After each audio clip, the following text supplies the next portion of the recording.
हाय दोस्तों, हमारे YouTube channel star study point में आप लोगों का स्वागत है। तो दोस्तों, अभी तक हम राजनीतिक शास्त्र के सभी अध्याय के प्रश्नों को हल किया। अगर आप नहीं देखे हैं तो प्लेलिस्ट में जाकर अवश्य देखें तथा मेरे चैनल को सब्सक्राइब करके बेल आइकन को दबा लें, जिससे कि आपको समय समय पर नोटिफिकेशन मिले और आप बेहतर तैयारी कर सकें। तो चलिए, मैं इस वीडियो में 20 प्रश्नों को लेकर आया हूं। यह आपके लिए टेस्ट पेपर है। आप देखिए कितना सही कर पा रहे हैं और हमें कमेंट बॉक्स में बताइए कि आपका कितना सही हुआ। तो चलिए, अब हम चलते हैं प्रश्न पर। प्रश्न 1 है, निम्न में से किसका संबंध संयुक्त राष्ट्र संघ से नहीं है? तो यह जो है निगेटिव प्रश्न है। ए है सामान्य सभा, बी है एमनेस्टी इंटरनेशनल, सी है अंतर्राष्ट्रीय न्यायालय और डी है ट्रस्टीशिप काउंसिल। तो क्या होगा उत्तर इसका? तो इस प्रश्न का उत्तर हो जाएगा ऑप्शन जो है बी, एमनेस्टी इंटरनेशनल। संयुक्त राष्ट्र संघ की स्थापना 24 अक्टूबर 1945 को हुई थी। इसका मुख्यालय न्यूयॉर्क में स्थित है। संयुक्त राष्ट्र चार्टर के अनुसार इसके अंग है महासभा, सुरक्षा परिषद, आर्थिक एवं सामाजिक परिषद, उसके बाद न्यासी परिषद, उसके बाद अंतर्राष्ट्रीय न्यायालय एवं सचिवालय। एमनेस्टी इंटरनेशनल विश्व के प्रमुख गैर सरकारी संगठनों में से एक है, जिसका मुख्यालय कहाँ है? तो लंदन में है। ठीक है। अगला प्रश्न है, एमनेस्टी इंटरनेशनल क्या है? तो ये है गृह युद्धों के शरणार्थियों की मदद के लिए संयुक्त राष्ट्र का एक अभिकरण। बी है विश्वव्यापी मानव अधिकार आंदोलन, सी है अति निर्धन लोगों की मदद के लिए एक गैर सरकारी स्वैच्छिक संगठन, डी है युद्ध से विनष्ट हुए क्षेत्रों में चिकित्सा आकस्मिकताओं को पूरा करने के लिए एक अंतर सरकारी अभिकरण। तो क्या होगा उत्तर? ऑप्शन जो है बी हो जाएगा, विश्वव्यापी मानव अधिकार आंदोलन। एमनेस्टी इंटरनेशनल एक विश्वव्यापी मानव अधिकार आंदोलन करता गैर सरकारी संगठन है। इसकी स्थापना वर्ष 1961 में लंदन के एक बैरिस्टर पीटर वेनेसन ने की थी। वर्ष 1961 में पीटर वेनेसन ने विश्व में हो रही अनैतिक गिरफ्तारी के विरोध में द फॉरगॉटेन प्रिजनर्स नामक एक लेख लिखा। एमनेस्टी इंटरनेशनल उन्हीं के विचारों का एक मूर्त रूप है। इसका मुख्यालय जो है लंदन में है। ठीक है। अगला प्रश्न है, एमनेस्टी इंटरनेशनल एक संगठन है जो जुड़ा हुआ है। ये है महिला अधिकारों के संरक्षण से, बी है मानव अधिकारों के संरक्षण से, सी है अस्पृश्यता के उन्मूलन से और डी है उपयुक्त में से कोई नहीं। तो क्या होगा उत्तर इसका? ऑप्शन जो है बी हो जाएगा, मानव अधिकारों के संरक्षण से। ठीक है। अगला प्रश्न है, doctors without borders Medecins Sans Frontieres जो प्रायः समाचारों में आया है, यह है तो ये विश्व स्वास्थ्य संगठन का एक प्रभाग, बी है एक गैर सरकारी अंतर्राष्ट्रीय संगठन, सी है यूरोपीय संघ द्वारा प्रायोजित एक अंतः सरकारी एजेंसी और डी है संयुक्त राष्ट्र की एक विशिष्ट एजेंसी। तो क्या होगा उत्तर इसका? ऑप्शन बी हो जाएगा। ठीक है, एक गैर सरकारी अंतर्राष्ट्रीय संगठन। डॉक्टर्स विदाउट बॉर्डर्स एक मानवतावादी चिकित्सकीय गैर सरकारी अंतर्राष्ट्रीय संगठन है।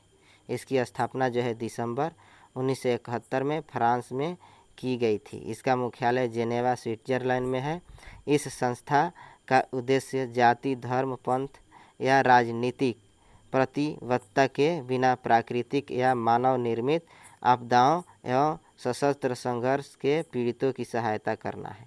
इस संस्था को वर्ष 1999 में शांति का नोबेल पुरस्कार प्रदान किया गया था। ठीक है। 5 नंबर प्रश्न है, विश्व के कितने देशों में अनिवार्य मतदान की व्यवस्था लागू है? ए है 32, बी है 25, सी है 24 और डी है 22। तो क्या होगा उत्तर इसका? देखिए, मार्च 2015 में प्रस्तुत विधि आयोग की 255वीं रिपोर्ट के अनुसार लगभग 28 देशों में अनिवार्य मतदान की व्यवस्था लागू है। ये देश है Argentina, Australia, Belgium, Bolivia, Brazil, Congo, Costa Rica, Dominican और रिपब्लिक, इक्वाडोर, मिस्र, ग्रीस आदि। तो इस प्रकार हम देख रहे हैं, तो इसमें जो है ऑप्शन नहीं दिया है। इसमें कितना है? 28 है, 28 जो है देशों में अनिवार्य मतदान की व्यवस्था है, जो ऑप्शन नहीं है, इसलिए यह प्रश्न जो है अधूरा है। ठीक है। अगला प्रश्न है, अमेरिकी राष्ट्रपति के निर्वाचन हेतु गठित निर्वाचक मंडल के सदस्य होते हैं। ए है अमेरिकी कांग्रेस के सदस्य, बी है प्रतिनिधि सभा के सदस्य, सी है सीनेट के सदस्य और डी है इनमें से कोई नहीं। तो क्या होगा उत्तर इसका? ऑप्शन जो है डी हो जाएगा, इनमें से कोई नहीं। अमेरिकी राष्ट्रपति सीधे जनता द्वारा नहीं चुना जाता है, इसके लिए इलेक्टोरल कॉलेज का प्रयोग किया जाता है। सभी इलेक्टर्स को मिलाकर इलेक्टोरल कॉलेज बनता है, जिसका चुनाव प्रत्यक्ष रूप से देश की जनता के द्वारा होता है। यही इलेक्टोरल राष्ट्रपति के उम्मीदवारों को वोट देकर चुनते हैं। वर्तमान में अमेरिकी राष्ट्रपति के लिए कुल इलेक्टोरल की संख्या जो है 538 है। इलेक्टोरल वोटों की संख्या हर राज्य में अलग अलग होती है। राज्य की जनसंख्या के हिसाब से इलेक्टोरल वोटों का कोटा होता है। ठीक है। अगला प्रश्न है, अमेरिकी राष्ट्रपति की चुनाव प्रक्रिया में पहली प्राइमरी कहाँ होती है? ए है न्यूयॉर्क, बी है न्यू हैम्पशायर और सी है मैसाचुसेट्स और डी है कैलिफोर्निया। तो क्या होगा उत्तर इसका? इस प्रश्न का उत्तर जो है ऑप्शन बी हो जाएगा। ठीक है, न्यू हैम्पशायर। ठीक है। अगला प्रश्न है, लिखित संविधान की अवधारणा ने सर्वप्रथम कहाँ जन्म लिया? ए है फ्रांस, बी है संयुक्त राज्य अमेरिका, सी है ब्रिटेन और डी है स्विट्जरलैंड। तो क्या होगा उत्तर इसका? ऑप्शन जो है बी हो जाएगा, संयुक्त राज्य अमेरिका। अगला प्रश्न है, लैरी प्रेसलर निम्न में से किससे संबंध है? यह है पाकिस्तान को संयुक्त राज्य की सैनिक सहायता पर प्रतिबंध की समाप्ति का समर्थन, बी है संयुक्त राज्य पाकिस्तान के मधुर संबंध को सशक्त बनाना और सी है क्लिंटन द्वारा प्रस्तावित पाकिस्तान को सैनिक सहायता की आलोचना, डी है राष्ट्रपति निर्वाचन हेतु प्रत्याशी की घोषणा। तो क्या होगा उत्तर इसका? ऑप्शन जो है सी हो जाएगा। लैरी प्रेसलर अमेरिकी के प्रमुख सीनेटर यानी संसद सदस्य थे, जिन्होंने अमेरिका द्वारा दी जाने वाली सहायता को परमाणु अप्रसार से जोड़ने के लिए प्रेसलर संशोधन प्रस्तुत किया था। उन्होंने तत्कालीन अमेरिकी राष्ट्रपति बिल क्लिंटन द्वारा पाकिस्तान को प्रस्तावित सैन्य सहायता की आलोचना इसी आधार पर की थी कि पाकिस्तान परमाणु विकास एवं प्रसार में संलग्न है। ठीक है। 10 नंबर प्रश्न है, सुमेलित कीजिए। तो ए है प्रेसलर संशोधन, बी है चकमा शरणार्थी, सी है पेरेस्ट्रोइका और डी है 13 दिसंबर 1993। 1 में बांग्लादेश, बी 2 में गोरबाचोव और 3 है इसराइल PLO समझौता, 4 है अमेरिकी सहायता को आणविक क्षमता के विकास से जोड़ना। तो क्या होगा उत्तर इसका?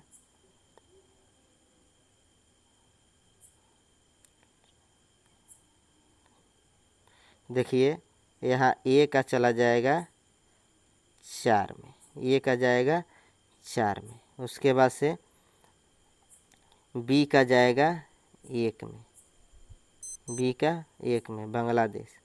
सी के जाएगा 2 में, सी गया 2 में गोरबाचोव। और उसके बाद से डी चला जाएगा 3 में। तो इस प्रकार हम देख रहे हैं। तो इस प्रश्न का उत्तर क्या हो जाएगा? ऑप्शन जो है बी हो जाएगा। ठीक है। प्रेसलर संशोधन के द्वारा अमेरिकी सहायता को आणविक क्षमता के विकास से जोड़ा गया। चकमा शरणार्थी भारत में बांग्लादेशी शरणार्थी है। उसके बाद पेरेस्ट्रोइका पूर्व सोवियत संघ के अंतिम राष्ट्रपति मिखाइल गोर्बाचोव की राजनीतिक एवं आर्थिक पुनर्गठन की नीति थी तथा 13 दिसंबर 1993 को इसराइल और फिलिस्तीन लिबरेशन ऑर्गेनाइजेशन PLO के बीच समझौता हुआ था। ठीक है। 11 नंबर प्रश्न है, एशिया की धुरी विदेश नीति की रणनीति है। ए है भारत की, बी है जापान की, सी है चीन की, डी है USA की। तो क्या होगा उत्तर इसका? ऑप्शन जो है डी हो जाएगा USA की। ठीक है। 12 नंबर प्रश्न है, CIA किस देश की आसूचना एजेंसी है?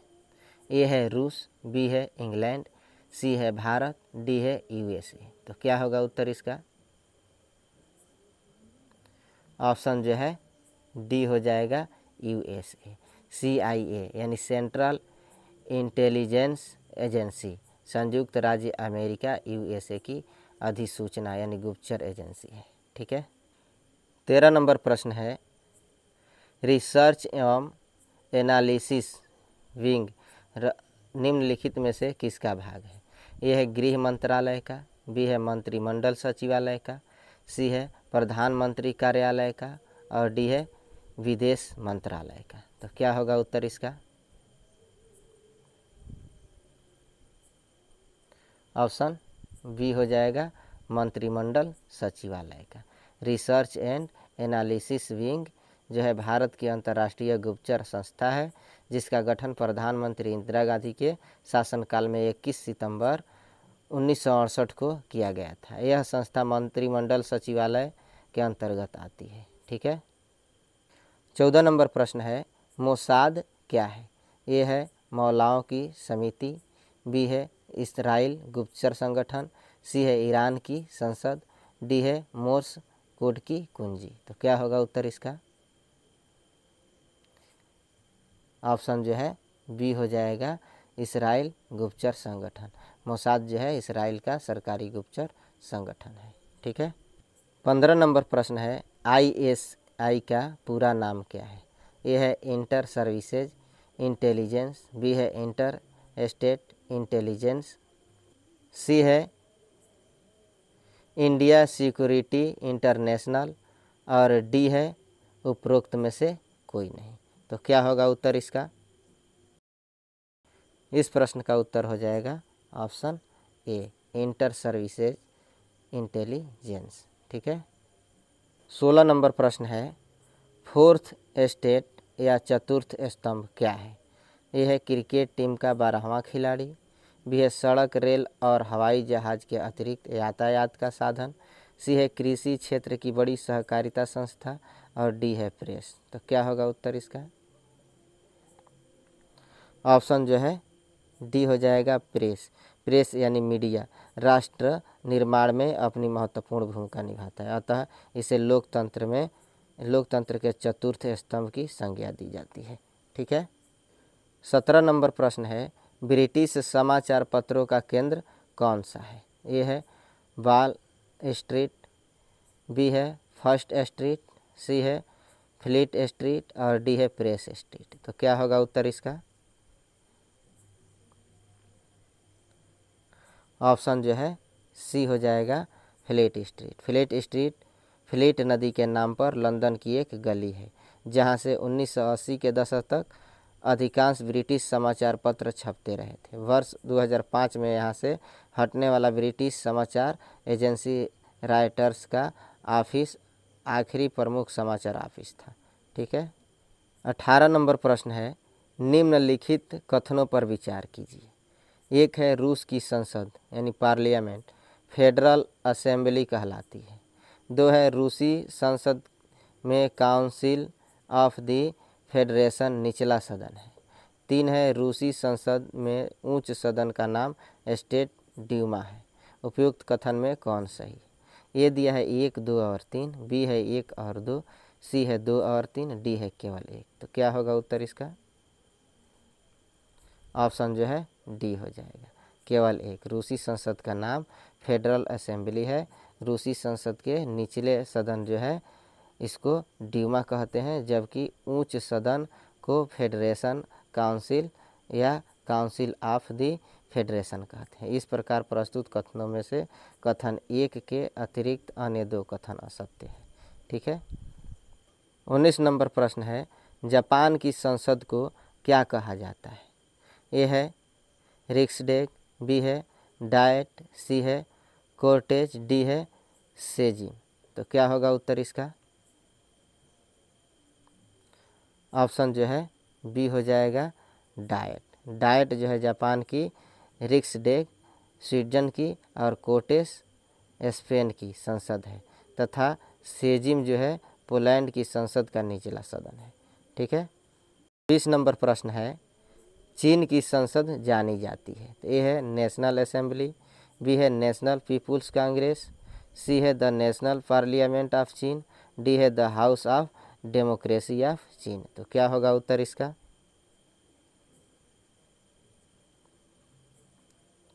ऑप्शन जो है बी हो जाएगा। ठीक है, नेशनल पीपुल्स कांग्रेस। चीन की संसद नेशनल पीपुल्स कांग्रेस के नाम से जानी जाती है।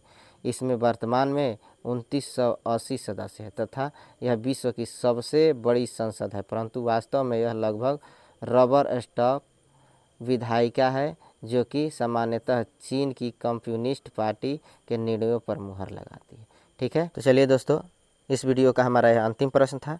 इसी प्रकार के प्रश्नों को देखने के लिए मेरे चैनल को अधिक से अधिक शेयर कीजिए तथा सब्सक्राइब कर लीजिए और बेल आइकन को दबा दीजिए, जिससे कि आपको समय समय पर नोटिफिकेशन मिले और आप बेहतर तैयारी कर सकें। तो चलिए अब हम आपसे विदा लेते हैं। धन्यवाद।